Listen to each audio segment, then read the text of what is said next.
Hey, what's up, everybody? True Boxing here. Thank you for coming back to Get Hit with the Truth. So today we are doing the what's next on the newly crowned WBC Interim Super Welterweight Champion at 154 pounds, Brian Mendoza. Mendoza shocked everybody on April 8th, yeah, in the main event of a Showtime card when he was getting beat in every round by Sebastian Fundora. And he caught Fundora with a left hook and then a brutal right hand as Fundora was already hurt and going down, knocking him out badly as he captured the WBC interim title with that win and scored a monster upset. Probably the upset of the year right now. A really big win for Mendoza as he is the WBC interim champion now. So, following that win, you know, the big question is what's next for Brian Mendoza. But before we get into that, guys, sorry, I always forget.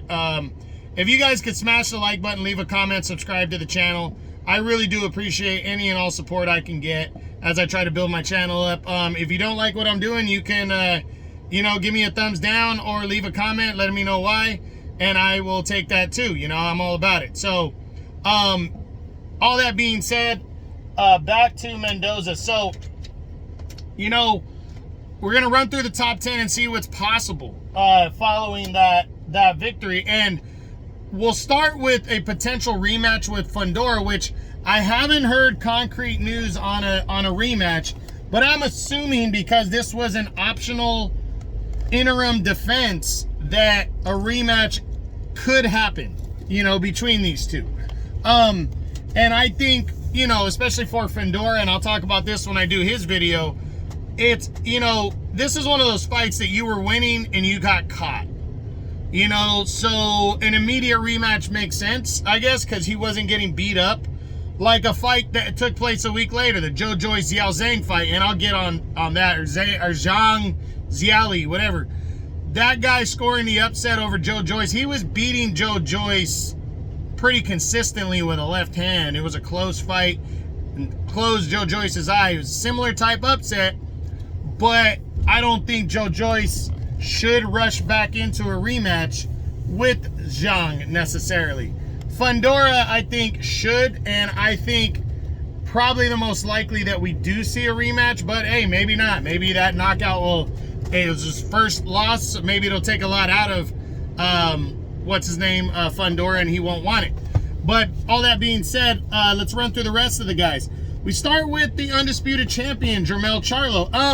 You know, I'm leaning towards Charlo's probably still going to fight Tim Tszyu, but I wouldn't completely rule out Charlo fighting Mendoza next because he's his interim champ, and this can be kind of an angle for Charlo to continue to avoid Fundora for a longer period of time, because Charlo has not wanted to fight.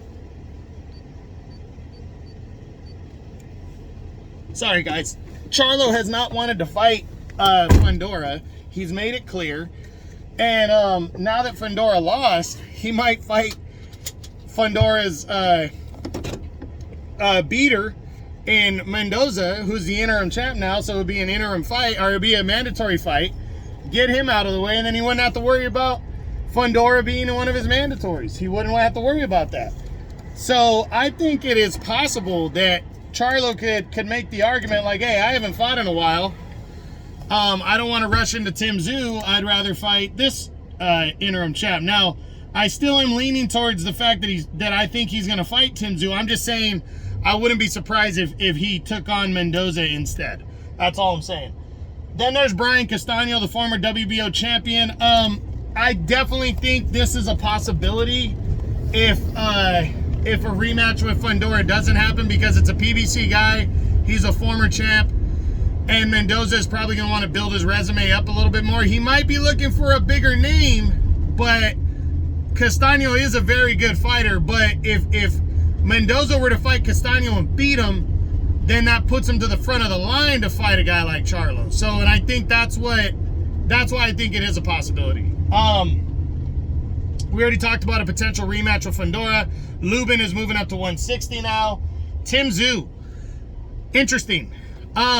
Maybe maybe the PBC tries to get the two mandatories to fight each other, and Mendoza and Tszyu, while we continue to wait for Tszyu and Charlo. You know, I think because they said there's a little bit more of a postponement because of Charlo's injured hand or wrist, so they might have to wait longer. We know Tim Tszyu wants to come back in June. I don't think Mendoza would be available to return that quick, but maybe Charlo might make the argument like, hey man, I'm going to be injured. I'll fight the winner if those two guys are down to fight each other, and it'll take care of two of my mandatories, because it'll be interim title for interim title.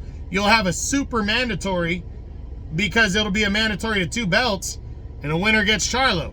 I think Charlo would be down for that. But, so I do think that is a possibility that could happen. Tim Tszyu and Brian Mendoza next. Tony Harrison, I still have him in the top 10 for now. After the way he lost to Tim Tszyu, I don't think Mendoza wants to take a step back and fight a former champ like that, especially a crafty guy that could still maybe pull off the win. Magomed Kurbanov, not likely. He's undefeated, but he's not a PBC guy, not a big name. And Mendoza is in the driver's seat right now at following that victory, that big victory. So I think it's possible. Then there's Liam Smith is fighting at 160 now, so that's not in the cards. Danny Garcia, interesting. I think this is a possibility. Danny is now fighting at 154, and Danny is going to carefully select his opponents. And I think stylistically, Danny would probably like a matchup with this guy right here, with Brian Mendoza. I think he'd like a matchup there. So I think that's a possibility, especially with Danny being such a big name and then being with the same promotion.